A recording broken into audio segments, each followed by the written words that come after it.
and welcome to Season 3, Episode 2 of Thots at the Round Table with me, Matt Rebar. And me, Paul Laux. We're really going to name the episodes now, Season 3, Episode 2. It's more for my sanity of like, which one's this? It's like the thing in movies where they go, Season 3, Episode 2.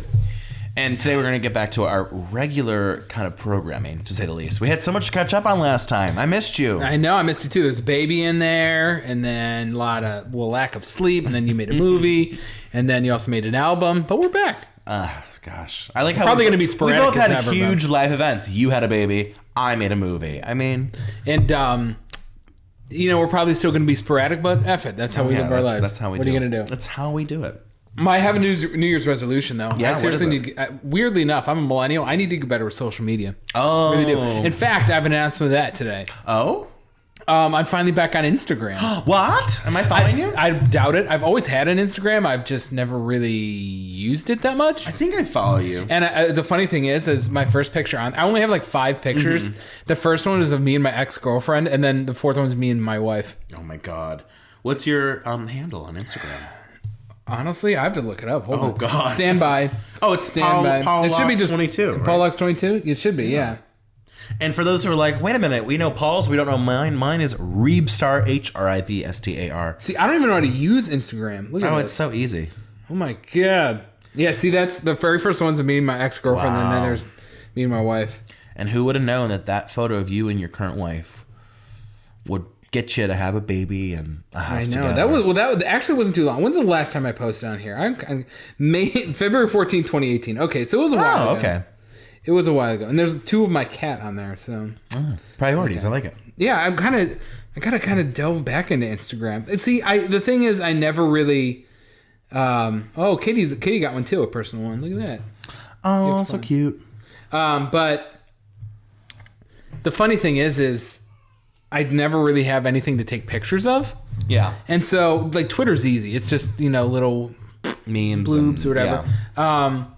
Facebook's easy. You can just share memes and stuff. But, like, you got to have actual something to take a picture of for Instagram, and I usually don't. Yeah.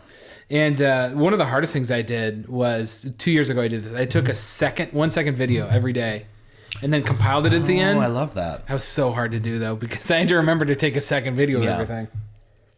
I'm really good at social media. I just don't like it. It's weird. Like, I can do, like, good posts and good content and all that.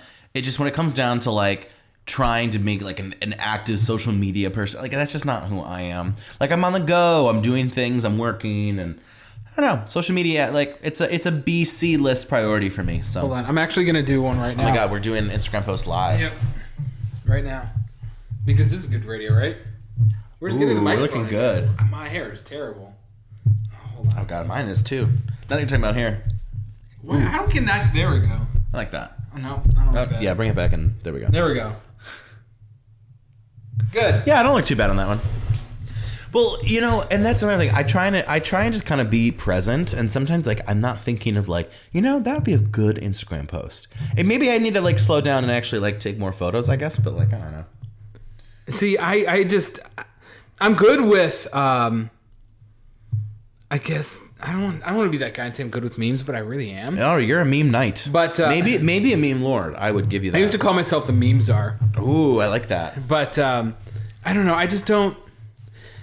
It's kind of like superficial. Like, I have great things to talk about, but I don't really have anything to show. If that makes sense. Yeah. Like, I'm good with social media except Instagram. Instagram just seems like a different world. I also hate a lot of it, like the the boomerang? I hate boomerangs. Oh, boomerang! I actually kind of like boomerangs. I think that's like a unique way. I don't even know how to do this. Like, how do you post this? This is how dumb I am with this. Is that your story? You want that on your story? No. Oh, well, if you're gonna put it on your story, you better tag me. All right. You have to tag me because otherwise it's not legit. What are you here? What is it again? HRI. Doing it live again. B. Oh, right there. First one. Boom. There we go. Oh, this is so... See, like, I love teaching you. Look at that. See, I want to be a teacher, and this is... I'm just going to put it right over your face. No! Right over your mouth like that. No, put it, like, right there. Yeah, there you go. That looks cute. Send to. Well, you want it on your story, right? I just want it on my page, man. Yeah, just put it on your story. Okay. Woo! What you put on your story is things that you, like, don't, like, care that much about. Well, I do care about this. Oh, well then, I don't know. Screenshot it. Screenshot it. We have spent a lot of time just talking about... That's fine, man. You know what? I'll take a different one. Okay. I'll take a different one. Okay, you take them all. Is this that interesting? I guess it kind of is interesting. Hey, for all our listeners out there who are like, wow, this is the epitome of content. Thank you. I'll work on that later. Just continue amongst yourselves. Well, do you want to hear a little dad advice with me, Matt? Yeah, I do. While I figure this out, go ahead. So the question, do we have to offer the job to the only applicant? I live in a very rural, very busy healthcare setting in a department that requires an advanced degree, and it's been tough to recruit because of the geography of where they're located. Last time they had an opening, it took over 9 months before they got a applicant. So based on the interview, my director's been hesitant, and then when the references were checked, we really did not want to make an offer. The applicant had been let go from 2 previous positions for the same problems, performance problems, keeping up with mandatory documentation despite chronic excessive overtime. So they don't want to hire her. Was HR right? Because they tried to strong arm that position to get filled. Is there a legal concern in not offering a position to someone with a poor performance history just because they're the only applicant? And Allison just comes in, she's like, no, there's no legal requirement that you offer a job to the only applicant. You could decide to do a new round of recruitment or not to hire at all. It's possible you have some sort of internal rules that you're bound by, but if so, those are bad rules. Yeah, this is kind of funny because it's like, well, it kind of goes back to like, you know how they keep bad people on staff like the longest time? Yeah. And it's like, why? Just fire them and get someone new in there. It'll save you time and money. But in this case, it's like the complete opposite where they like need a body and the one person who's applied in 9 months. And then it's like, that's rough. I want to know what kind of job this is because I feel like when I apply for jobs, 9 times out of 10, it's the opposite. They have 19,000 candidates and it takes them 22 years for you to get an email back. It says very rural, so I'm wondering like if it's in the middle of like, I don't even know, not Boise. Boise's busy. I can't even think of where this would be, but I don't know. That is, I feel like that's a tough position. It's like, do you give this person a chance? Even though you don't want to hire somebody who's not right for the position. I just don't feel like this is real. Is it better to have a body?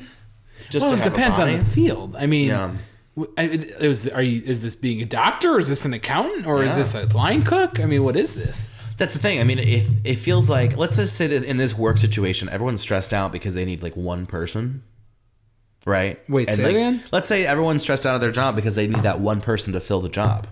Uh-huh. So it's like, should they just put someone in there? But again, a lot depends on what the job is. Yeah. I mean, I don't know how to answer this without getting more details. Yeah, that's true. I mean, if it's an important role, then obviously no, you don't. She said healthcare. So yeah, but that's pretty vague. We all know that's pretty vague. True. But I mean, at the same time, like that's a serious job. Do you want to just hire anybody? Especially she's been let go twice for performance-related problems around not keeping up with mandatory documentation, despite that just sounds like a legal problem more than anything else. Yeah, I don't think it's worth it at that point. Yeah, that sounds like I'm not one for passing over for people of jobs because I just generally feel bad, but it feels like a legal nightmare on its way. I don't know. That's tough because it's like sometimes it's like, well, shoot, if we didn't have X, we'd actually get more done. You know, if you have like a colleague who's so inept. But I don't know. All right. Do you want one more? Yeah, go ahead. My coworker is dating a sex offender, and there's a daycare in her building. Well, there's a lot to unpack. Right? Wow. Okay. Talk about like a Thanksgiving dinner. Like what? So someone I work with is in a relationship with a registered sex offender. The first question is, do they know? Obviously. Well, let's see. She introduced me to him at the work party. I am sure it is not a case of mistaken identity. I had seen him once or twice before at our office, but I had no idea who he was or why he was there. Once I was introduced to him, I recognized him. When I was a student, I spent a summer volunteering at a nonprofit where the mission was to assist child victims of predators. The recognition of him came from my time there. An online search confirms it was him. I don't think anyone else knows about him. It has never come up when I've been there. Our work has nothing to do with children. But our office is located in a building that has on-site daycare for workers of many of the companies and firms who have space in the building. Him coming to our building is a violation because of his status. He isn't allowed to come here because of the daycare. Oh my God, there's so much in here. Right? So Allison says, she actually gets right to the point. Tell your local police department. They should be able to take it from there, and they're equipped to investigate and enforce the terms of his release. I feel like that's a cleaner, answer. More direct way to go, as opposed to you trying to address it with your coworker or your company. You could also inform the daycare company directly, but I would do that in addition to, not in place of informing the police. I mean, I don't know. What would you do? Well, the problem is, at least from the sounds of it, is that she doesn't know. It sounds like the person dating her does not know. Yeah, and that's what's scary. That's. And number 2 is, does he know there's a daycare in there? Like, if you're willingly. Okay.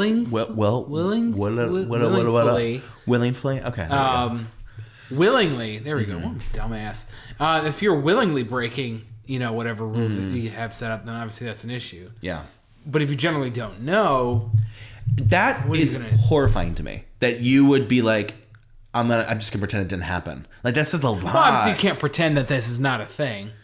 Well, like, I mean, if she doesn't know that she's dating someone who's a sexual predator. Oh, you're talking about her point of view. I thought you were talking about the friend. Oh, no. I'm talking from the point of view of, like, this friend who's dating a sexual... Like, if she doesn't know, like, that's horrible. That's horrifying. Have you ever background checked a date, like, before you've gone on? No. I've never gotten that far where I feel like I've needed to do anything like that. I've never done that, but I wonder if anyone's ever done that for me. I have a really good judge of character, too. Yeah, I mean, I think you generally... that I talk to, I'm like, I think you generally know where you're fishing, whether you're going to pull up a carp or a piranha. When someone puts "where are you" with an R and a U, I'm like, ooh, I'm out. That's like a when they text you back and it becomes up a green bubble. Do you think there's a correlation of people who text like R, like the letter R instead of R, or U instead of U? Is there a correlation of people who text like that to crime? To crime? Yeah, I'd be fascinated if like criminals and deviants are more likely. Oh, you don't know if this exists? Yeah, I'm just curious. This is very curious. You can do a study on yourself. Oh, there's some. Do a double blind. Because I refuse to do the letter U for you because it's 3 letters. You would just collect 50 people, 50 random people. Yeah. Have them text you. You're right. And then check their criminal record. Sir, do you have a felony, sir? What if you did this with your friends and you found like some deep-seated crap? I don't want to know any of that. I really don't. I don't have any. Because I don't have any friends to begin with, so it's perfect. Yeah, including me. I don't have anything going on in my background. I'm not worried about it. You know what's even more fascinating than that we're on this topic? Because what I love about this podcast, real quick to plug this podcast, is like we can literally talk about anything, and I appreciate that. But can you imagine willfully dating a serial, like not a serial killer, a sexual offender or pervert? Forget that. What about those people who literally like write to people like they meet them in prison? Like there's people who will write to prisoners. Well, I think that is crazy. Like the people who get married why would anybody do that? Because they I think it's the fame or like the acknowledgement or like it's the a twistedness. No-name. So it's a no-name. Maybe it's possessiveness because they know that like he's not going to be with any other woman besides me. I guess. But going back to my point. Because, let's say, you're talking to someone and you really like them and then you find out that they're a sexual predator or something happened that they're a sex offender.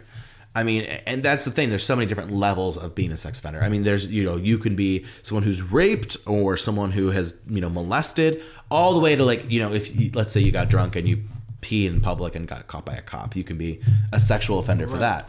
But like, I mean, let's just say you're talking to someone and you're like, oh, I really like them.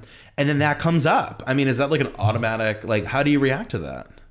I don't know. There's so many things that go into it. I know. But there's people who like will be with really messed up, like true sexual offenders who then still like, I don't know, I'm going to date or get married to them or whatever. And that part is like, whoa, really? To me. I don't know. Yeah, but you not everybody thinks the same. I want to talk to those people though. I do. We're obviously not in that mindset. I want to be like, I just want like I wouldn't ever come from a judging standpoint. I just want to be like, why? Well, do you think it's just because they're like, well, I really like him and he told me that after 8 or 10 dates and it didn't affect how I felt about him? Is that the main? I can't answer because I don't have that logic. I think it must be some kind of combination of like if the sexual offense crime isn't that serious, maybe it has to do with that a little bit, but also it has to do with like when it's told and then how they feel. I mean, especially like there's a lot of people out there that are desperate for love. That is true. And I feel like sometimes, like, have you seen Love is Blind on Netflix? I just finished The Circle on Netflix. Oh my God, did you love The Circle? No spoilers. Oh my God, I absolutely adored it. And it was one of those, I knew it was going to be one of those trash TV shows, but man, was it good. It wasn't that trashy for me. I thought it was a positive. I'm surprised who won. I'm not. Really? I'm not. We'll talk after because I don't want to spoil it. If you I'm just starting. Love is Blind. I just got into it. I just saved it to my my queue. So I haven't watched any of it yet, but I'm gonna. I don't want to spoil either. They're both great shows. If you like psychological reality TV, I like it since I like The Circle? Yeah, I think so.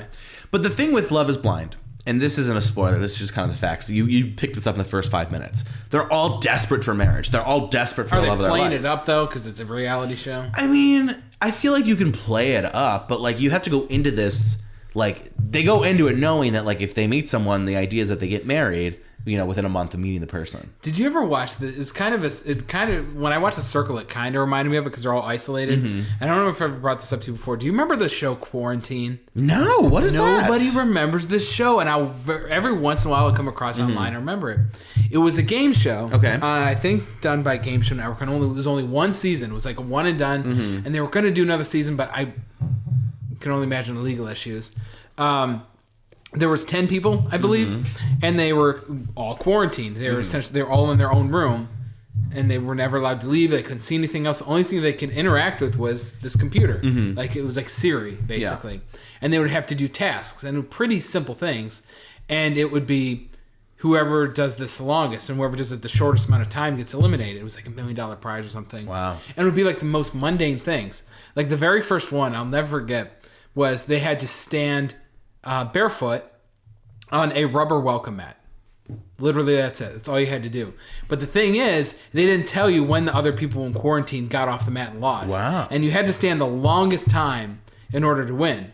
And so the first person got stepped off literally like an hour in, but the other people didn't know that. And one guy stood on this welcome mat for like 17 hours. Wow. To the point where like his body was like borderline convulsing because he was in so much pain. Wow. And the person before him had gotten off the mat like 7 hours earlier. So you basically went 7 extra hours for literally no reason. Wow. And then the very last challenge is they had to lay on a hammock of 3 chains.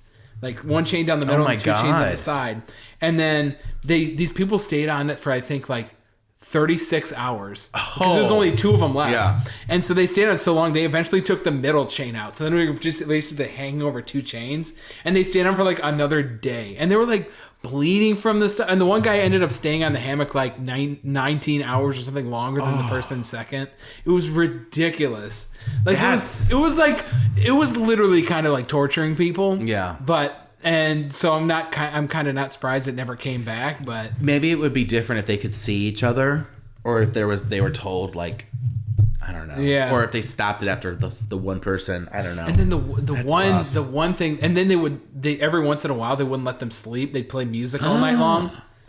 To like oh my god, this show is like or they would porn. They would shine on bright lights every 15 minutes, so you could never really fall asleep. It was ridiculous. Jesus Christ! There was one where they had 20 words, just random words that, or maybe more, like 40 words that felt like spelled out a sentence, like they're on blocks. And the sentence was scrolling on the screen, but it was going like super fast. And they had to figure out the sentence. Whoever did it first got like a night of sleep or something. And it was like, so they had to figure out the sentence on the screen that was like going blazingly fast. No wonder that didn't get a sentence. That's like Black Mirror. That's like Black Mirror. But then I think at the very end, like no one could build this. So then they went the opposite. Like it was one word for like every 20 minutes.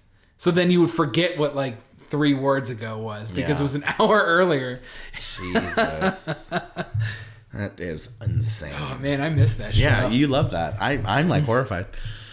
Well, it's been another great episode. It has. Yeah. Now Paul's gonna go and do some Instagram things. You have a lot to learn. I know. Young Padawan. I'll figure it out. Until the next time, peace out. Paul Locks 22 later.